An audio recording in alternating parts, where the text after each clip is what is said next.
अकोला जिल्ह्यातील 50 महिलांनी स्वतःहून मुख्यमंत्री लाडकी बहीण योजनेचा लाभ सोडलाय, अशी माहिती जिल्हा महिला व बालविकास अधिकारी गिरीश पुसतकर यांनी दिली आहे। दरम्यान ही यादी आता शासन स्तरावर पाठवून डीबीटी मार्फत यांचं खरं तर नाव वगळण्यात येणार आहे।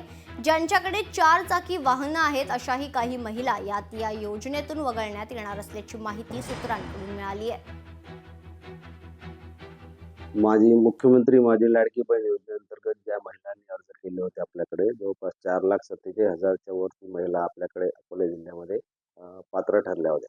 300च्या जवळपास महिला आहेत की ज्यांना लाभ मिळाला नाही। काहीतरी ऑनलाईन फॉर्म भरत असताना आधार नंबर चुकला असेल किंवा नावामध्ये काहीतरी फरक असेल किंवा काही वयात बसत नसतील तर असेच एक अर्ज आपण ते ऑनलाईन करत असतानाच ते नाकारले होते। ज्या महिलांना लाभ मिळाला नाही त्यांचेही अर्ज आपण मंत्रालय स्तरावर सादर केलेले आहे।